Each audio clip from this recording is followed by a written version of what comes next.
Prenons un instant pour admirer ces merveilles de la nature.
La question est comment ces choses ont été. La réponse à cette question a été et est au centre de plusieurs débats. Dans cette vidéo, nous allons essayer d'apporter une réponse que nous pensons juste. Nous retenons deux théories essentielles qui sont au centre de la plupart des débats, la théorie scientifique et la croyance biblique. Cela met en évidence deux pensées doctrinales qui sont le théisme et l'athéisme. Le théisme est une doctrine qui admet l'existence d'un Dieu qui a créé et qui régit l'univers.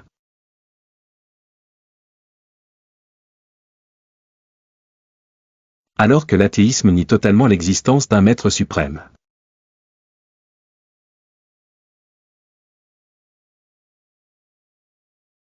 La plupart des athées croient à la théorie scientifique qui dit que l'origine de tout est du fait d'un phénomène appelé le Big Bang. Le Big Bang est un modèle cosmologique dont se servent les scientifiques pour décrire l'origine et l'évolution de l'univers. Selon l'ensemble de la communauté scientifique, le Big Bang a eu lieu il y a des milliards d'années. D'une incroyable explosion, l'univers a jailli, libérant une énorme quantité de matière et d'énergie. Cette explosion puissante et contenant une inimaginable source d'énergie a libéré de l'hydrogène et de l'hélium. Ces deux gaz sont à l'origine de l'univers et sont des constituants de l'univers. Dans les conditions de température du cosmos et sous l'action de la force gravitationnelle, ces gaz se sont assemblés pour former les étoiles, les planètes et les galaxies. Pendant plus de 2500 ans, la plupart des scientifiques ont pensé que cet univers était immuable. Qu'elle a toujours existé et donc qu'on peut parler d'un début et d'une fin.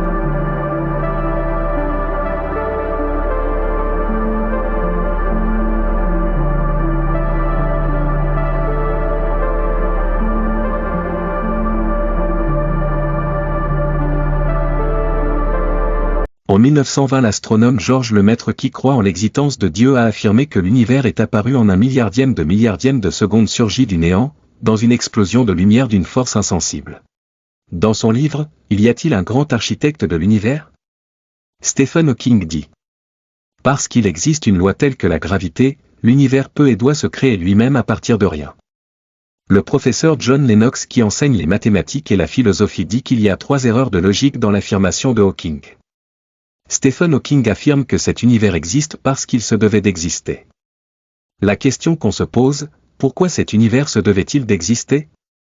Imaginons par exemple une personne qui ramasse une pomme dans un désert aride sans arbre ni eau. En ce sens, c'est un peu absurde. La question qu'on peut se poser, comment cette pomme s'est-elle trouvée en cet endroit si aucune condition n'est favorable? Ne me dites pas qu'elle est là parce qu'elle se devait être là. Cela n'a pas de sens. Il y a forcément une raison. Dans la plupart et d'ailleurs généralement aucune chose ne surgit du néant, elle est forcément la résultante de quelque chose et ça les athées ignorent cette loi. Si aucune chose ne peut surgir du néant, alors cela veut dire que le Big Bang non plus. Par conséquent, qui est à l'origine de ce Big Bang si vraiment elle a été? Pour soutenir sa thèse qui est contre celle de Hawking, Lennox affirme, un non-sens reste un non-sens, même lorsqu'il est formulé par de célèbres scientifiques. Ce que Lennox veut nous faire comprendre est que malgré son titre, sa notoriété et son influence dans le monde scientifique, les propos de Hawking n'ont pas de sens. À côté de la théorie du Big Bang, nous avons la théorie de l'évolution formulée par Darwin. D'après cette théorie, toute espèce vivante est la résultante de l'évolution d'autres espèces sur des millions d'années. Ainsi l'homme est le descendant des singes.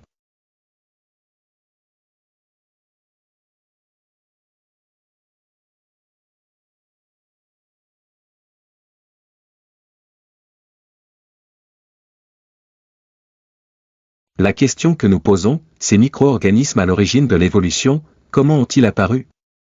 Oui, nous savons qu'il y aura une réponse à cette question. Mais nous ne sommes pas là pour omettre des théories scientifiques ou les mettre en cause, nous sommes là pour dire qu'au-delà de tout ce que la science peut prouver ou pas, nous croyons que l'origine de tout est l'œuvre d'un être suprême.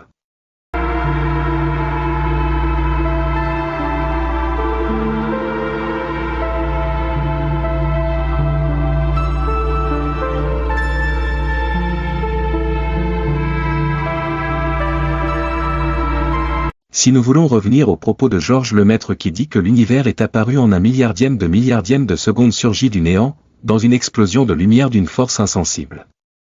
Cela nous ramène à la Genèse chapitre 1 en son verset 3 qui dit « Et Dieu dit, que la lumière soit.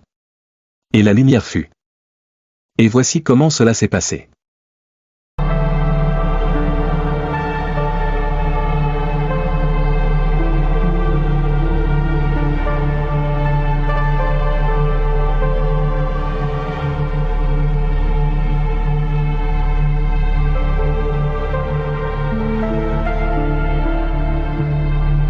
Genèse 1.